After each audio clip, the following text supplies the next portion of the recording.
Sup guys, it's Alex here, and we are 1 day away from Selection Sunday. We got some conference tournaments going on right now. I'm recording this around 2 p.m. Eastern time on Saturday, so we already had Bryant punch their ticket to the NCAA Tournament. We got Auburn and Tennessee facing off right now. We got Wisconsin and Michigan State facing off right now. Great games throughout. We'll have, of course, the championship games for a lot of conferences tonight, like the Big East and the Big 12, and then tomorrow we finish it out with a few more, like the Ivy League, SEC, Big 10, all that fun stuff. And then at 6 p.m. tomorrow, which is 28 hours away or so, we will have our Selection Sunday where the bracket is revealed, and then my NCAA Tournament predictions video will come out around 7 p.m. Eastern time. So make sure you have those post notifications turned on. I am so excited to release that video. Hopefully it does a little bit better than last year's did, but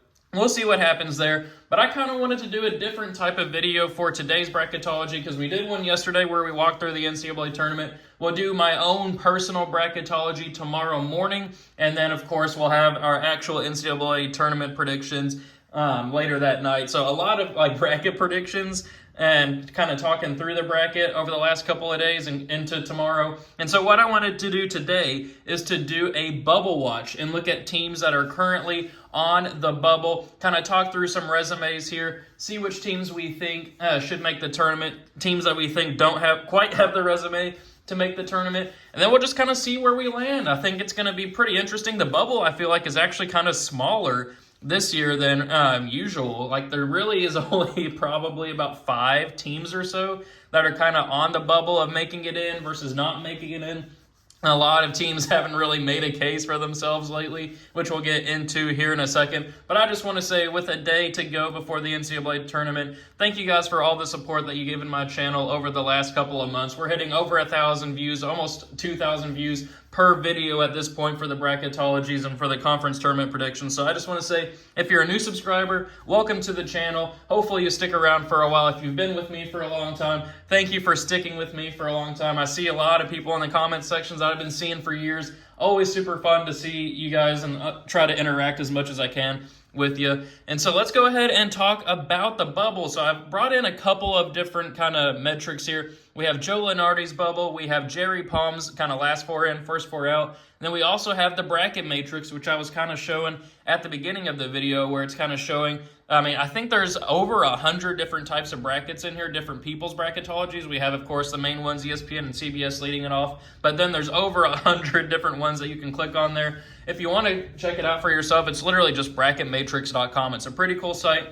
I usually kind of take a look at it to kind of ground myself on where a lot of people are ranking them, because, of course, Joe Lunardi may have it one way, Jerry Palm may have it another, and I think looking at it here from kind of a community perspective is pretty cool. And then we'll also take a look at the net rankings as well when we start comparing resumes and stuff. But if we take a look kind of at the bubble and we scroll on down to, say, like the 9, 10s, 11s, something like that, really we'll kind of start here with the last 9 seed, I would say. I think really the bubble kind of starts with Utah State here, and really it kind of starts with the Mountain West as a whole, which we'll get to here in a second. But I think Utah State, they have a great record, I would say. I want to say they're like 20-9, something like that. But the metrics don't really love them too much, and they don't really have that good of a resume. I mean, they're sitting 38th here in the net, which I'll be referencing this site here a lot. 38th in the net, that's just like an independent ranking because we have like the AP poll, which is based off just how people are feeling and a lot of recency bias. But the net ranking is developed by a computer. Like, looking at this, they have a 25-7 record. Like, that's really good. That's one of the best records in the nation. But then if we dive deeper a little bit, looking at kind of like their road resume, 7-4 on the road, quad 1, 2-4, so they've only won 2 out of 6 potential games there in quad 1. Quad 2, they're actually doing pretty good, 8-3, and then of course they went undefeated against quad 3 and quad 4, which isn't a guarantee. We'll get to some resumes here in a little bit, but I think as the bracket matrix is showing, I think Utah State should be in the tournament. 9 feels a little generous there, a 9 seed. I feel like they're probably more of a 10 seed. But looking at Joe Lunardi, he's got them here on the last 4 buys, which probably means a 10 seed. And then taking a look here at Jerry Palm, they're not even in the last 4 in there. He kind of agrees with Joe Lunardi there, showing up as a 10 line as well. So I think Utah State should feel pretty safe for the NCAA tournament. Then we get to Baylor, a team that a lot of people are surprised that they're showing up this low in the brackets. I mean, they won the national championship, 2-3 years ago, something like that, but not having the season at all that they wanted. They dealt with a couple injuries and just underperforming in general. Taking a look here at the net, they're showing up as on the 30 line, 18-14 overall. It's a lot of losses for a bubble team there, 18-14, but they have 5 quad 1 wins. It helps playing in the Big 12 to where they can stack a lot of quality wins. 6-1 against quad 2, so taking over those first 2 quads. They have 11 quad 2 or above wins. They do have a bad loss in quad 3, but I think that their wins this year, kind of probably their name recognition too, should help them out in the case of their brackets. Like, they're not even showing up on Joe Lunardi's bubble, not showing up either here on Jerry Palm's either showing up on the 10 line. I'd say Baylor should feel safe as well. So then we get to the curious case. I'll kind of group the 3 SEC teams here together. We got Oklahoma, Arkansas, and Vanderbilt. So Oklahoma and Arkansas. Oklahoma started the season, I think, 13-0 or something like that before they got into SEC play. Arkansas, the typical John Calipari team of starting the season off horribly, but then kind of building throughout the season, like as you try to get all the freshmen and transfers, trying to play together, trying to build that continuity.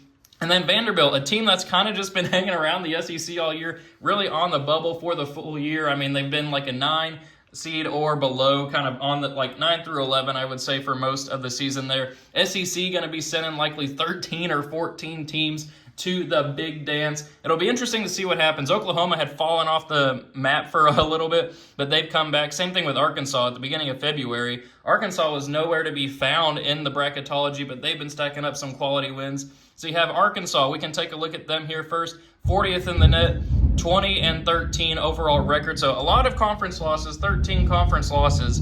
I don't know if you can kind of hear it. We're in a huge storm right now in Kentucky, so there might be some thunder that's showing up kind of in the background. But 20-13 in the SEC, a similar thing to the Big 12. Quality wins, 5 quad 1 wins, 4 quad 2 as well, so you got 9 top quad wins. No bad losses either, undefeated in quad 3 and quad 4. So Arkansas, I feel like they've done enough at this stage, showing up in the last 4 byes for Joe Lunardi. Not even in they're probably last 4 byes as well here for Jerry Palm as well, and then in the net they're doing pretty good. So I say Arkansas should be in. I think same thing with Oklahoma. Oklahoma, I think, has done enough too. Last 4 byes here for Oklahoma. In Jerry Palm's bracketology, they're pretty safe as well. So then taking a look here at the net, Oklahoma, got to scroll down a little bit to 44, so not a great net ranking.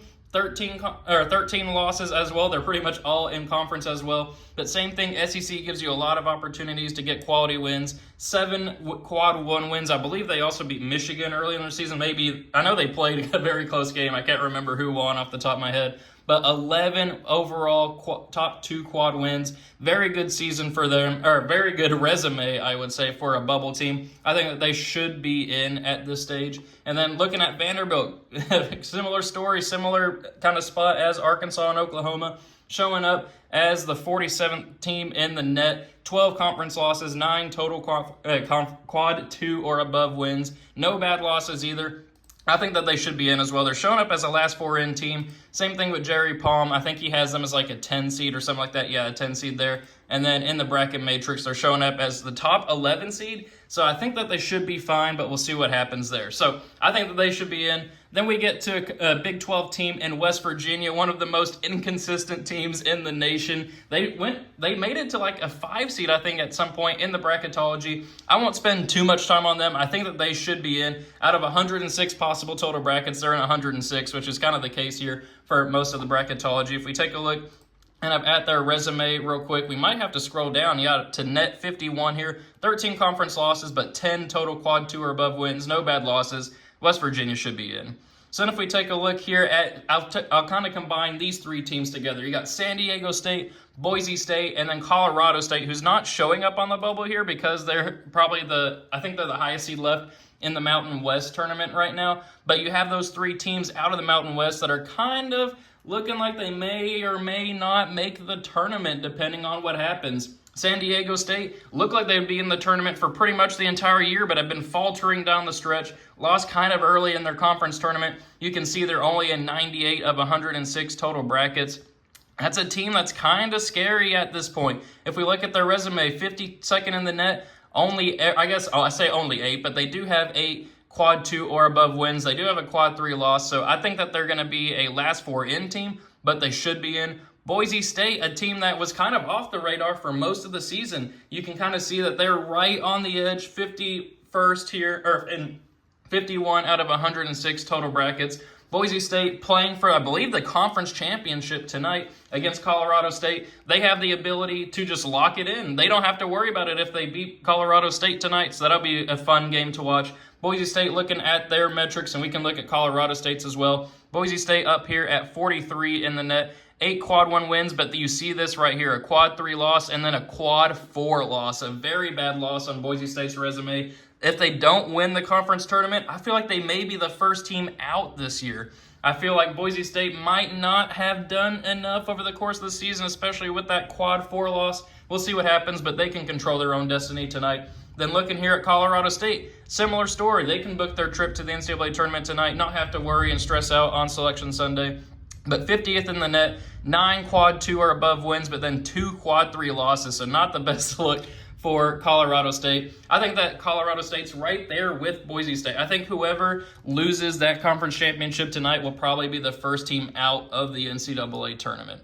So if we go back here to our bracketology, then we have Xavier. I think Xavier should be in. This is a team that has been out of the NCAA tournament picture for most of the season. They don't have a ton of huge wins. You can see on their net resume here of 45. They only have 1 quad 1 win on the season out of 10 tries. They're 1-9 in quad 1. But you can see here, no bad losses. They're undefeated in quad 3 and quad 4. And they're 8-2 against quad 2. So they are beating most of like the mid kind of mediocre teams. So like no bad losses really on their resume. They just don't have any huge wins either. So I think that it should be enough. They're probably one of those like the second to last or maybe even the last team in. But I think Xavier should be safe. Joe Lenardi has him in. Jerry Palm has him actually as his first team out. And then on the bracket matrix, they're kind of out here in only 43 out of 106 brackets.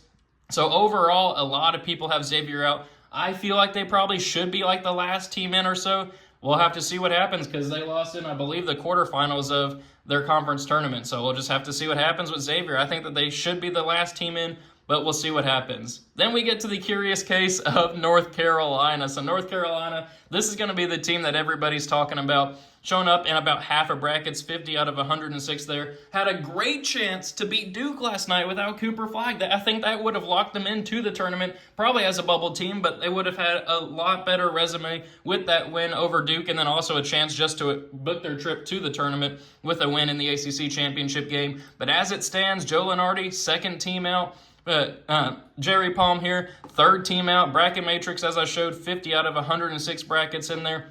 Even on the net ranking, they're pretty high in the ranking, 36th overall. But if you take a look here at their metrics, 1-12 in quad 1. I know I just talked about Xavier kind of having a similar resume, but 12 of their 13 losses are in quad 1.